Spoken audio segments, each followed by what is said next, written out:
Let's talk some Woodbine for Friday, November the 17th.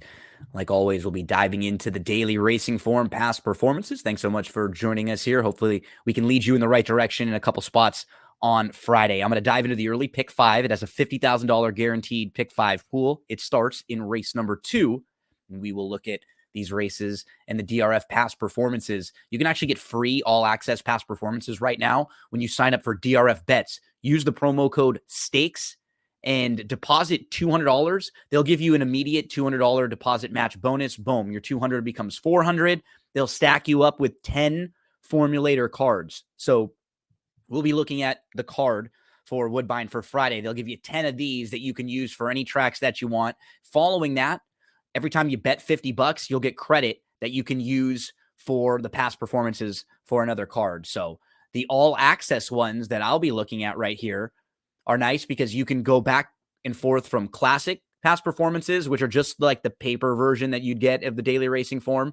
You can also get a look at, let's pull up pull off this poster here. And you can get the formulator past performances, which are the ones I always use in these videos, because what's nice about these, you can click and look at the charts. You can click and look at the race replays. You can click and look at the pedigree information.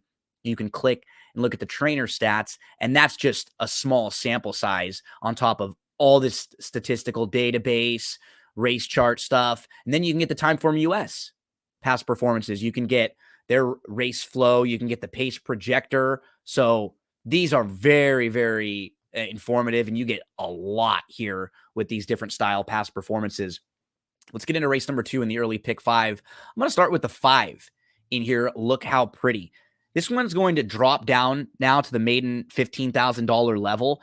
I like in her last start, off a couple month break, she showed improved speed that day, improved tactical speed. She was in a really good spot. She just didn't have punch. She got bet against tougher. Now she's going to drop down in class. She's going to cut back a little bit. She's got improved tactical speed, and she should be a little bit sharper here. I love the fact that Hernandez also jumps aboard. So the number 5, look how pretty. Definitely in the pick 5 for me.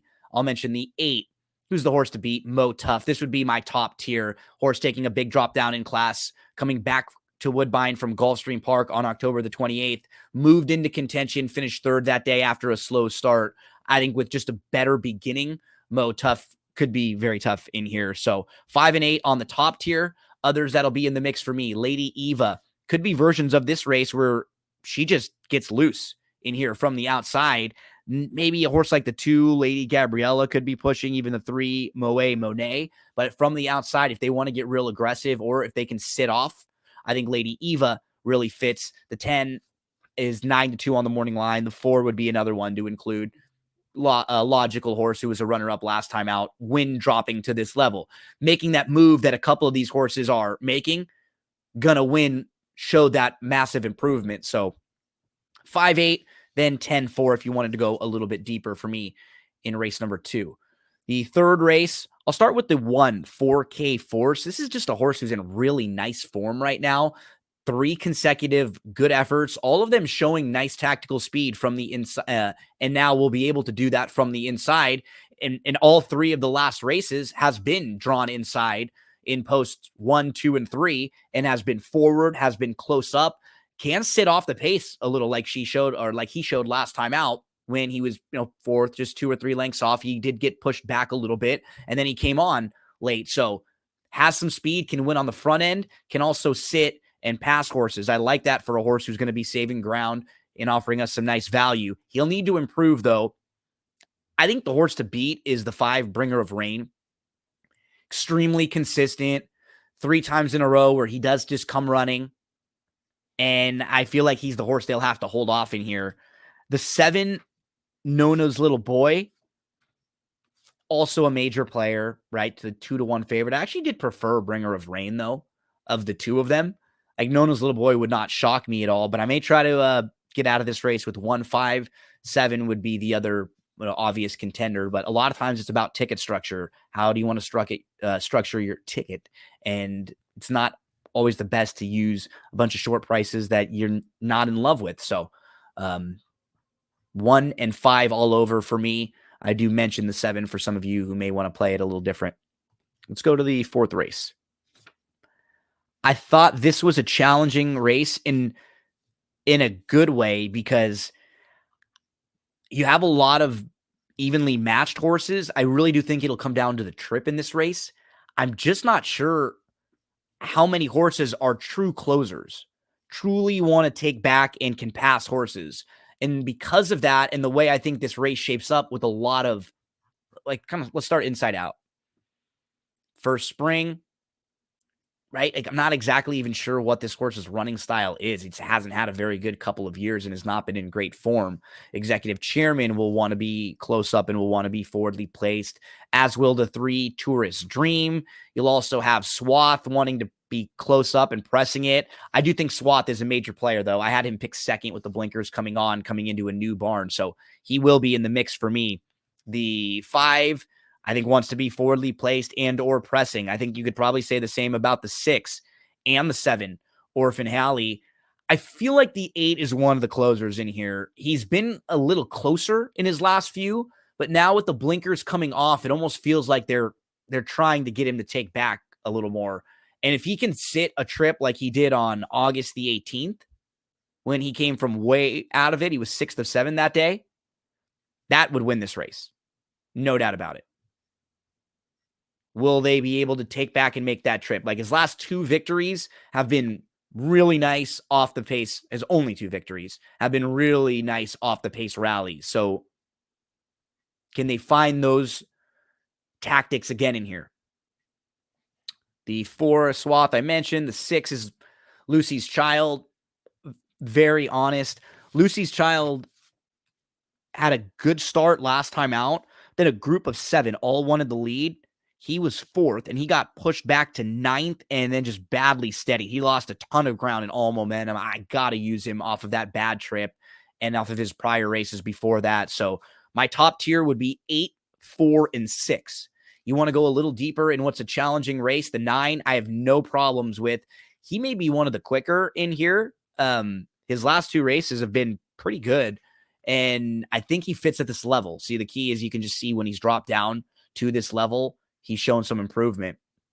And then the 10, Executive Giant, is a little bit more of a price horse who, the race at Fort Erie is the one that stands out, where he couldn't get the victory as your favorite that day against Softer, but he could get a nice trip in here. If they go quick enough early on, he will come closing Executive Giant. So the 8, looking for the closer in here, is on that top tier for me. 8, 4, 6. Then horses, if you wanted to go a little bit deeper, 10 and 9. The 9 will try to be more forwardly placed in here. I'm not sure how much that's going to work out. The 10's a little bit of a price, but none of them would shock me in what's a challenging race. 8, 4, 6 in that top tier. Moving along, race number 5. We will start this race. It's a 10,000 non-winners of 2 going 7 furlongs on the synthetic. I thought the 5 Bet and Win could get a good trip in here. This is a horse who's dropping in class, who wants to come from off the pace. I think 1 mile and 1/8, 2 starts back was just a little bit too far. He was in a tough spot last time out. And if you look at the 15,000 non-winners of 2 going 7 furlongs back on September the 10th, something like that would be very, very good in this race. And following that, he came back with a nice effort on September the 21st, faced a little bit too tough, and then didn't have the best of trips when getting some action. But Hernandez jumps aboard, which I think shows you that this one is live. The 4, Stronger Together. Again, it's a type of race where you have these horses that are all 1-4. And Stronger Together at just 1 for 24 is a horse that's hard to trust, but cutting back from 1 mile and 1/16 to 7 furlongs after going 1 mile and 1/16 4 races in a row, that should really get him a lot of fitness. The 1, C to Air. I feel like coming out of these 5 furlong and 5.5 furlong races, the plan for him has to be to send from the inside. So they'll try to get aggressive with him, I think. C to Air. 5, 4, 1, and then 3, Mia and Me, if you were going a little bit deeper. Just coming out of strong race after strong race after strong race, where the winners are sharp, coming back to win again. So he's been facing tough company. 5-4-1-3, Mia and me. Moving to race number 6 to close out this pick 5. 7 furlongs, maiden 25 claimers. And I'll start with the 2. He shoots, he wins.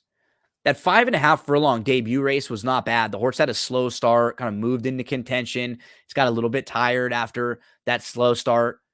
Came back, stretched out, tried the turf last time out. Went too far that day.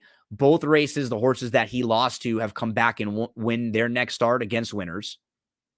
And now on the cutback, he should be very fit. He's drawn down toward the inside, so he shouldn't have to be wide. I think it really becomes between him and the inside horse for the lead. If he can out hustle the 1 or just sit off the 1, could be getting a really nice trip in here. The 4, Valerian Sky, is a major player. 3 consecutive solid efforts, all of them against a little bit better. And now the drop in class, then the 10, Tech Wizard as a price. Faced a lot better, showed some tactical speed in that debut race. Last time out was in a really tough spot and just needed to get some fitness. Puts 2 starts together, Tech Wizard on the big drop in class. Fits in here. 2, 4, 10 to close out the Friday early pick 5 sequence at Woodbine. It's a $50,000 guarantee. You can play for just a 20-cent base wager. Remember to head to drf.com for all of your needs when you need past performances or help playing the races, and then head on over to DRF Bets. You can get these types of past performances for free. Good luck Friday at Woodbine.